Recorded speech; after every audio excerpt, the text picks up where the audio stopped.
तृणमूल कांग्रेस की मांग पर चुनाव आयोग का आदेश। पश्चिम बंगाल समेत सभी चुनावी राज्यों में 72 घंटे के भीतर हटाए जाएं प्रधानमंत्री नरेंद्र मोदी की तस्वीर वाले केंद्रीय योजनाओं के होर्डिंग। भारत बायोटेक का दावा, तीसरे चरण के ट्रायल में कोवैक्सीन 81% असरदार, कोरोना के नए वेरिएंट से लड़ने में भी सक्षम। बॉलीवुड सितारों पर इनकम टैक्स की कार्रवाई। टैक्स चोरी मामले में फिल्म निर्देशक अनुराग कश्यप और अभिनेत्री तापसी पन्नू के घर छापेमारी। रिलायंस एंटरटेनमेंट ग्रुप के सीईओ समेत फिल्म इंडस्ट्री की अन्य हस्तियों पर भी कार्रवाई।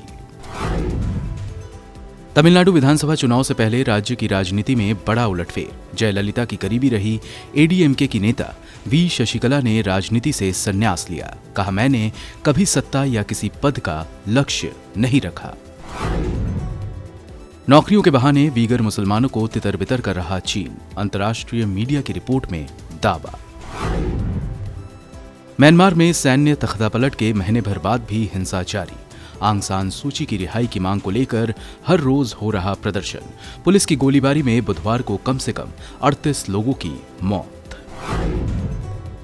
और वेस्टइंडीज के कप्तान कियोनो पोलार्ड एक अंतर्राष्ट्रीय ओवर में 6 छक्के लगाने वाले तीसरे खिलाड़ी बने। भारतीय बल्लेबाज युवराज सिंह और साउथ अफ्रीका के हर्षल गिब्स के नाम भी दर्ज है ये खिताब।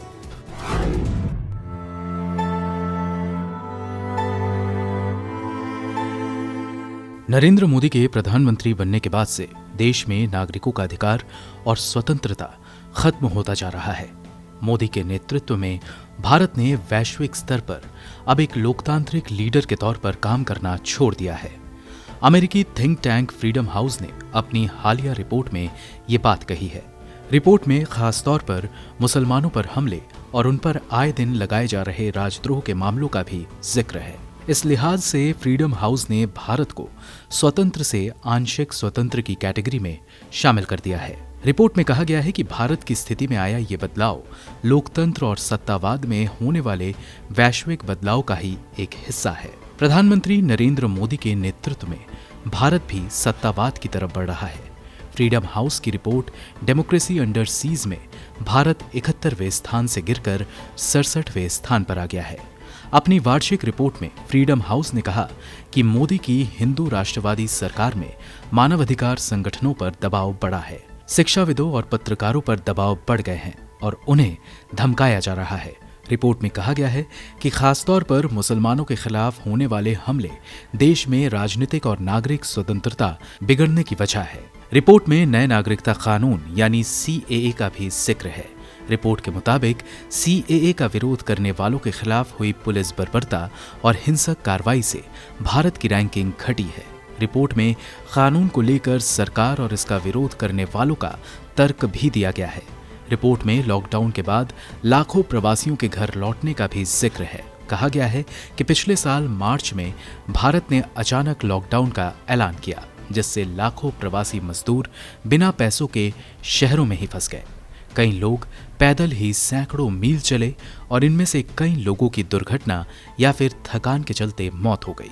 रिपोर्ट में कहा गया है कि 2019 में नरेंद्र मोदी के दोबारा सत्ता में आने के बाद से भारत की इस रैंकिंग में तेजी से गिरावट देखी जा रही है। रिपोर्ट में इस बात का भी जिक्र है कि एक लोकतांत्रिक चैंपियन के रूप में काम करने की बजाय मोदी और उनकी पार्टी भारत को चीन जैसे सत्तावाद देश की ओर लेकर बढ़ रहे हैं। अपने कार्यकाल के दौरान नरेंद्र मोदी ने सभी के लिए समान अधिकार और समावेश की कीमत पर संकीर्ण हिंदू राष्ट्रवादी हितों को ऊपर उठाने का काम किया। रिपोर्ट में बताया गया है कि सत्तारूढ़ हिंदू राष्ट्रवादी आंदोलन से मुसलमानों को बलि का बकरा बनाया जा रहा है। हिंदू राष्ट्रवादी सरकार ने देश में कोरोना वायरस फैलने का आरोप भी मुसलमानों पर ही मढ़ दिया और उन पर हमले किए गए। एक लोकतांत्रिक चैंपियन के रूप में काम करने की बजाय मोदी और उनकी पार्टी भारत को चीन जैसे सत्तावाद देश की ओर लेकर बढ़ रहे हैं। फ्रीडम हाउस की रिपोर्ट के मुताबिक चीन में नागरिकों की आजादी और लोकतंत्र सबसे खराब स्थिति में है। कमोबेश यही हालात तिब्बत और सीरिया जैसे देशों में भी है, जबकि फिनलैंड, नॉर्वे और स्वीडन जैसे देश इस मामले में बेहतर स्थिति में हैं। रिपोर्ट के मुताबिक 1995 के बाद से अब तक दुनिया की 20% आबादी ही पूर्ण रूप से स्वतंत्र जिंदगी जी रही है। ब्यूरो रिपोर्ट, गो न्यूज़।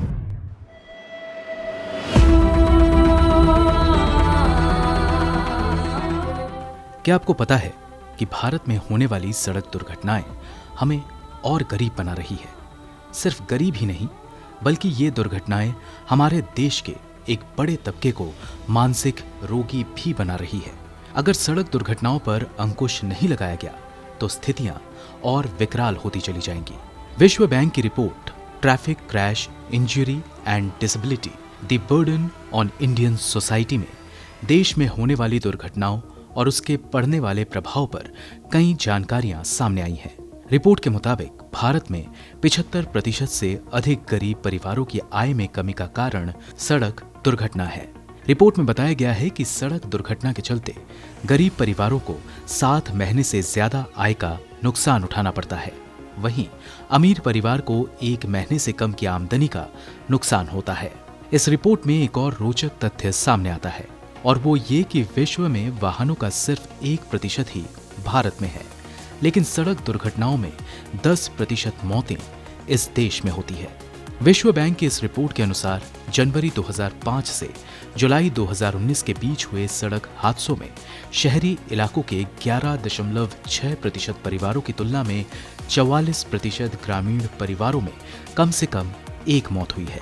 सर्वे रिपोर्ट में बताया गया है कि सड़क हादसे के बाद 50% महिलाएं अपनी पारिवारिक आमदनी कम होने के चलते बुरी तरह प्रभावित हुई हैं और जितने भी ट्रक ड्राइवर सड़क हादसों का शिकार हुए थे उनमें से किसी ने भी अस्पताल में इलाज के दौरान कैशलेस सुविधा के लिए आवेदन नहीं किया था। इस रिपोर्ट में बताया गया है कि सड़क दुर्घटना में मरने वाले या घायलों की बड़ी संख्या पैदल यात्री और साइकिल चालकों की थी, जो गरीब परिवारों से आते थे। ये सभी अपने परिवार में कमाने वाले थे। अध्ययन में बताया गया है कि ग्रामीण इलाकों में सड़क हादसे के बाद कम आय वाले परिवारों के पीड़ित व्यक्ति के विकलांग होने का जोखिम 2 गुना बढ़ जाता है। वर्ल्ड बैंक की इस रिपोर्ट में सड़क हादसे के आर्थिक नुकसान के अलावा सामाजिक नुकसान के बारे में भी बताया गया है। कम आय वाले करीब 64% परिवारों ने बताया कि सड़क हादसे के बाद उनके जीवन स्तर में गिरावट आई है। 50% से अधिक परिवारों ने बताया कि सड़क हादसे के बाद उन्हें डिप्रेशन का सामना करना पड़ा। सड़क परिवहन और राजमार्ग मंत्रालय 2018 की एक रिपोर्ट के अनुसार भारत में पिछले दशक में सड़क हादसों में 13 लाख लोगों की मौतें हुई थी, जिसमें 5 लाख से ज्यादा लोग घायल हुए थे। विश्व स्वास्थ्य संगठन की 2018 की रिपोर्ट के अनुसार भारत में सड़क हादसों में हर दिन 400 से अधिक मौतें होती हैं, जो कि पूरे विश्व में सबसे ज्यादा है। वहीं इस रिपोर्ट में सड़क हादसों के पीड़ितों और उनके परिवारों को तुरंत आर्थिक, मेडिकल और कानूनी सहायता प्रदान करने की सिफारिश की गई है, जिससे वे जल्द से जल्द ठीक हो सके। ब्यूरो रिपोर्ट, गो न्यूज़।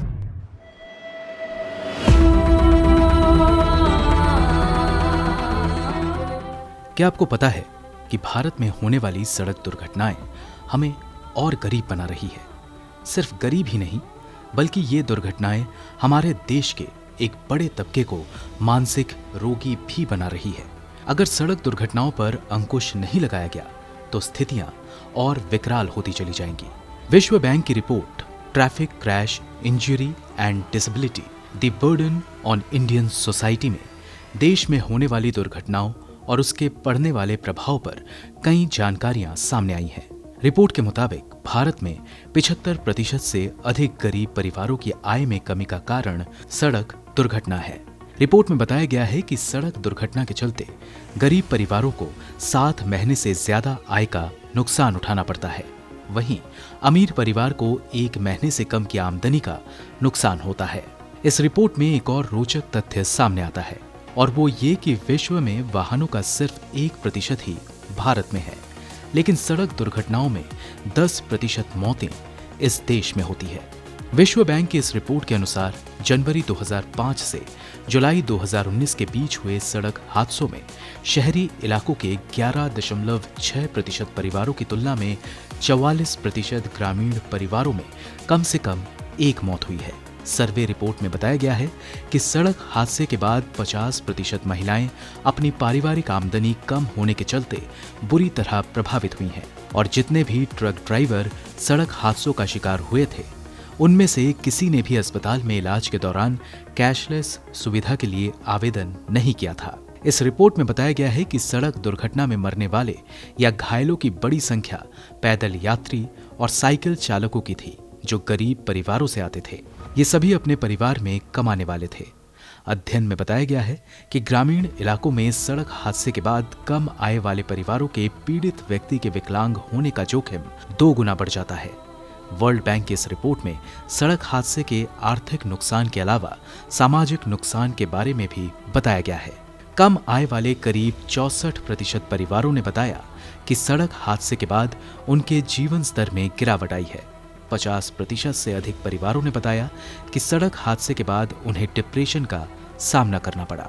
सड़क परिवहन और राजमार्ग मंत्रालय 2018 की एक रिपोर्ट के अनुसार भारत में पिछले दशक में सड़क हादसों में 13 लाख लोगों की मौतें हुई थी, जिसमें 5 लाख से ज्यादा लोग घायल हुए थे। विश्व स्वास्थ्य संगठन की 2018 की रिपोर्ट के अनुसार भारत में सड़क हादसों में हर दिन 400 से अधिक मौतें होती हैं, जो कि पूरे विश्व में सबसे ज्यादा है। वहीं इस रिपोर्ट में सड़क हादसों के पीड़ितों और उनके परिवारों को तुरंत आर्थिक, मेडिकल और कानूनी सहायता प्रदान करने की सिफारिश की गई है, जिससे वे जल्द से जल्द ठीक हो सके। ब्यूरो रिपोर्ट, गो न्यूज।